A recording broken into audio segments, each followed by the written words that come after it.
നമസ്കാരം. സംസ്ഥാനത്ത് ration card ഉള്ള ആളുകളൊക്കെ അറിഞ്ഞിരിക്കേണ്ട വളരെ പ്രധാനപ്പെട്ട ഒരു അറിയിപ്പാണ് ഈ ഒരു വീഡിയോയിലൂടെ പങ്കുവയ്ക്കുവാൻ ഉദ്ദേശിക്കുന്നത്. നമുക്കറിയാം, നമ്മളുടെ മുൻഗണനാ വിഭാഗത്തിൽപ്പെട്ട, അതായത് മഞ്ഞ, പിങ്ക് റേഷൻ കാർഡുകളുടെ മസ്റ്ററിങ് അല്ലെങ്കിൽ KYC പൂർത്തിയാക്കേണ്ട സമയം ഇപ്പോൾ ഏകദേശം അവസാനിച്ചിരിക്കുകയാണ്. അപ്പോൾ ഈ ഒരു സമയപരിധിക്കുള്ളിൽ മസ്റ്ററിങ് ചെയ്തിട്ടുള്ള ആളുകൾക്കൊക്കെ ഇനിയിപ്പോൾ റേഷൻ വിഹിതമൊക്കെ തുടർന്നും ലഭിക്കുന്ന സാഹചര്യമാണ് സംസ്ഥാനത്തുള്ളത്. നമുക്കറിയാം, റേഷൻ കടകൾ വഴിയുള്ള POS യന്ത്രം, ഐറിസ് സ്കാൻ അല്ലെങ്കിൽ ഫേസ് ആപ്പ് എന്നിവ മുഖേനയാണ് നമ്മളെല്ലാവരും ഇത്തരം മുൻഗണനാ വിഭാഗത്തിൽപ്പെട്ട ആളുകളൊക്കെ മസ്റ്ററിങ് നടത്തിയിട്ടുള്ളത്. എന്നാൽ ഈ ഒരു മസ്റ്ററിങ് സംവിധാനത്തിലൂടെ മസ്റ്ററിങ് ചെയ്യാൻ കഴിയാത്ത ആളുകളുണ്ട്.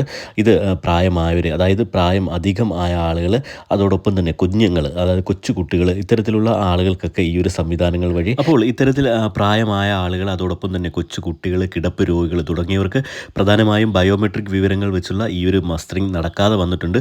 ഇവരുടെ പേര് വിവരങ്ങൾ ജില്ലാ സപ്ലൈ ഓഫീസിൽ നിന്നും വകുപ്പ് ആസ്ഥാനത്തേക്ക് നൽകുകയും തുടർന്ന് ഇവരെ മസ്റ്ററിങ് ചെയ്തവരുടെ കൂട്ടത്തിൽ ഉൾപ്പെടുത്തി ഇവർക്കുള്ള റേഷൻ ഉറപ്പാക്കുമെന്നും സംസ്ഥാന ഭക്ഷ്യവകുപ്പിൻ്റെ ഭാഗത്തു നിന്നും ഇപ്പോൾ അറിയിപ്പ് വന്നിട്ടുണ്ട്. എന്നാൽ പലതവണയും മസ്റ്ററിങ്ങിനായി സമയം നീട്ടി നൽകിയിട്ടും മസ്റ്ററിങ് ചെയ്യാതുള്ള ആളുകളൊക്കെ നമ്മളുടെ സംസ്ഥാനത്ത് എല്ലാ ജില്ലകളിലുമുണ്ട്. അപ്പോൾ ഇത്തരത്തിലുള്ള ആളുകളെ സ്ഥലത്തില്ലാത്തവരുടെ പട്ടികയിൽ രേഖപ്പെടുത്തിക്കൊണ്ട് ഇവരുടെ റേഷൻ വിഹിതം കുറയ്ക്കും എന്ന അറിയിപ്പാണ് ഇപ്പോൾ വന്നിരിക്കുന്നത്. ഇവർ പഠനത്തിനോ ജോലിക്കോ ആയി കേരളത്തിൽ ഇല്ലാത്തതിനാലാകും മസ്റ്ററിങ് ചെയ്യാത്തത് എന്നാണ് സൂചന.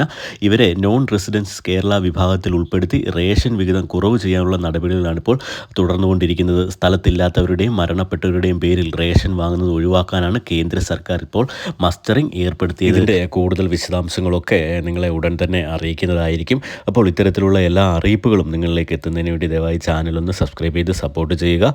വീഡിയോ ഒന്ന് ലൈക്ക് ചെയ്ത് കൂടി കാണുവാൻ ശ്രദ്ധിക്കുക. താങ്ക്